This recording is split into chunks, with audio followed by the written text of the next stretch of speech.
vadikani mufaro wedu kunge tiri pano tichikurukura pamusoro peNational Development Strategy 1 kuti tizive zviri kuitika mukati meupenyu hwedu. Isu tati nyaya dzedu tinodzirova kunzungu nekunyimo. Izvo zvamwanenge vachitofunga kuti nhasi dai vangataura kaya nababa waKenias vanoramba vachingorwava. Hatirambi tichingotaura nyaya imwe chete. Baba Mupambili, manga muri kutaura nesu muchitibvisa kumashure kwatakabva tichisvika patasvika zvino. Vanhu ikodzero yavo yekuti vazvizive. Endai mberi. Ndizvo ndinotenda Dr. Sam.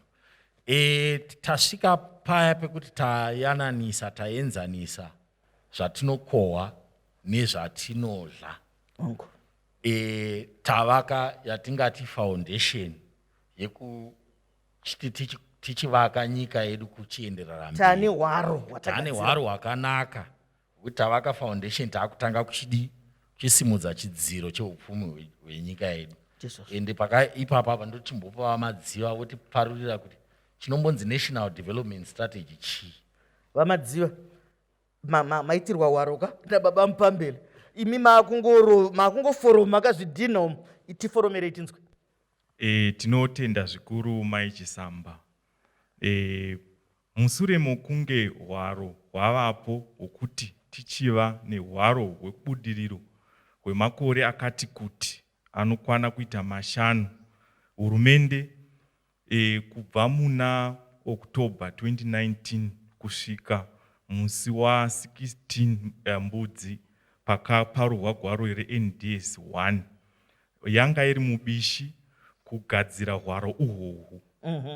Mai Chisamba, hwaro uhwohwu hunondinakidza ndikataura nezvahwo. Regai nditaure zvahuri. Hwaro uhwu hunoda kutisvitsa pane chimwe chinhambo kana kuti pane umwe mukana takanangana nezvimiso zviri mugwaro redu regwaro rinonzi Vision 2030. Saka zviri mugwaro iri reNational Development Strategy 1 inobva 2021 kusvika 2025 ndo zvandoda kukuparurai panguva ino.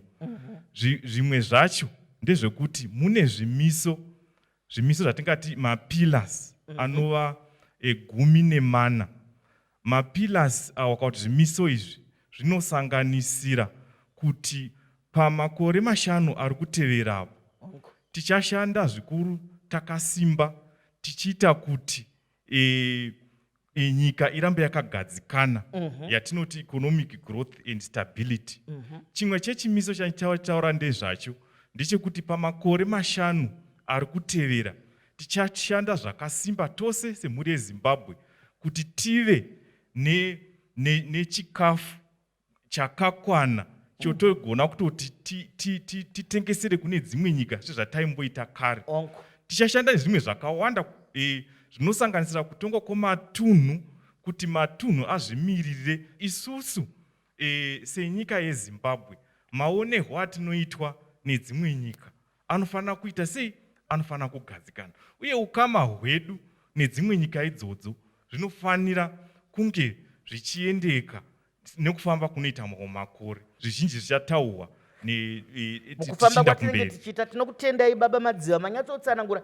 Vataura zvimwe zvezvimiso asi zvakawanda, asi ndanyanyofarira kuti matunhu ngaazvimirire. Kana muri kudunhu renyu tomboti kuMidlands muzvimirirawoga, tombotiwo kumaTebeleland muzvimirirawoga. Mumatunhu imomo tine vanhu vanokwikidza, tine vanhu vanogona, vamwe vanorima, vamwe vanoita zvokuchera, vamwe vanoita zvipi, zvakawandisa. Asi kana uri nyope mumusoro umu unongofunga ndo zvadii, zvichazoita rini ko takangogara pano.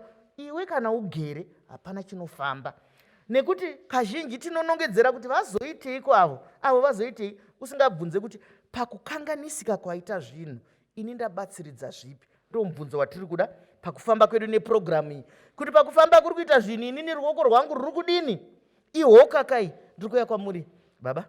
Inizvi kana totaura nyaya yekunoenda neupfumi hwedu hwenyika hunoita kuti ndifunge nechazurapo paKrismasi yemakore apfuura. Ndizvozvo takakura tina bamunini vainzi Maxwell vaishanda kuHarare. Bamunini ava vaizoti musi wavanouya paKrismasi ndivo vaiuya nechingwa toungana musha wose, uye vakadzokera kuHarare hakuna chataisara tichironga kunze kwokuti bamunini vaya ndo vazoti itai zvakati. Musha waitsakatika kusvika vazodzokazve muna December. Zvino zvauya nehurumende iko zvino yauya ine devolution. Devolution yati vanhu vari zasi kuya uku chibuda ine pfungwa imi dzemunonge machiona imi kuti apa togadzirisa chinhu chedu takadai. Saka hurumende yacherechedza zvichinobva mubumbiro ratatora riya amendment 20 kuti devolution yaiswa mukati. Hurumende yazvipa mabandiko matatu okuti yatipa masimba kudzira kusvika pavillage. Asi tisingakanganwi kuti kumusoro kuHarare kune utungamiri hwedu. Toenda national, toenda province, toenda local authority. So muno muGweru tine local authority yedu Gweru City Council.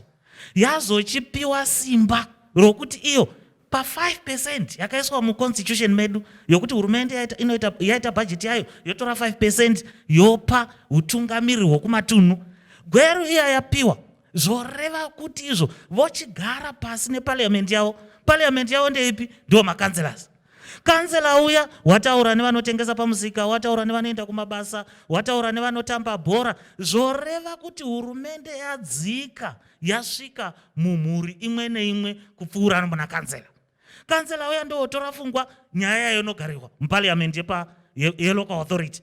Zoreva kuti zvinhu zvotoita hazvina kuumbwa kuHarare, zvaumbwa nevanhu vanogara mudunhu iroro. Ndizvozvo mashoko makukutu. Vadikani, nyaya yedu yanyatsotsetsekedzwa. Imbouchirirai vadare vedu ava.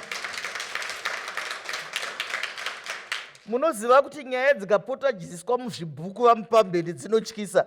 Nokuti pakutsanangura kwaitwa apa, ndabva ndaona chibhuku chiye chasara mumaoko, chasara muruoko rumwe chete kudai.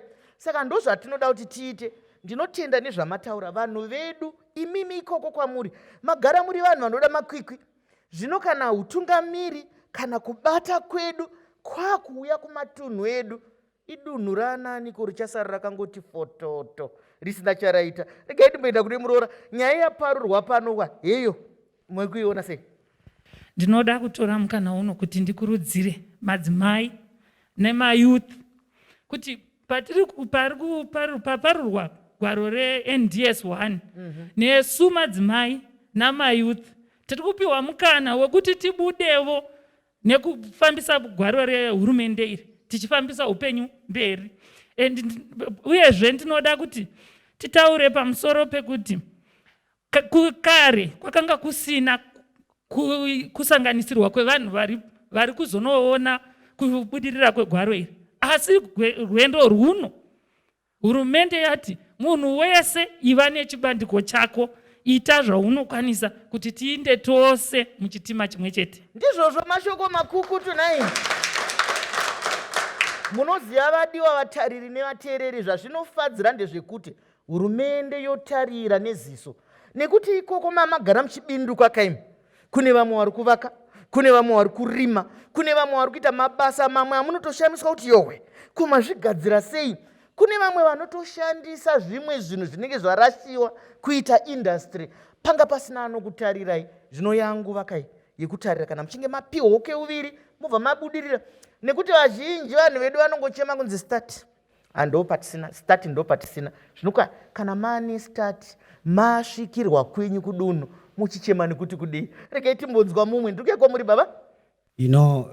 Kubva kumavambo ndinorangarira kwaivanana kwaIsapu kwakaita zimaseti, asi hakuna kumbouyiwa kuno kuzasi kumagrassroots kuti nesuwo povo tizive nezvenyaya iyi. Musati maenderera mberi, regai timbokuombererai maoko.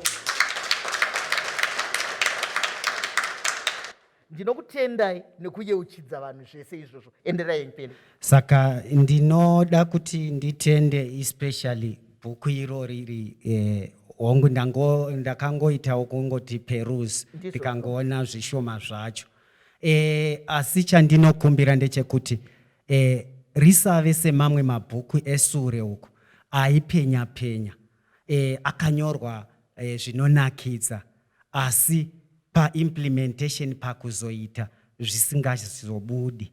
Saka izvozvo zvabva zvatiratidza kuti kuuya kwenyu kuno kuvanhu tichikwanisawo kuti tiwane mukana wokuonawo nebhuku iri nemadhiski, zvichatiita kuti zvakutotiratidza kuti mberi kwatiri kuenda kune chiedza. Izvozvo tinokutendai zvikuru. Hanzi kwaive nezvimwe zvine unyiri-nyiri zvekuti ukatarisa zvino uzoti ndasangana nazvo, asi wozoona pakari povovo. Zvino zvazvaakubata iwe neni zvichati povovo here? Ngatisangane muchikamu chinotevera.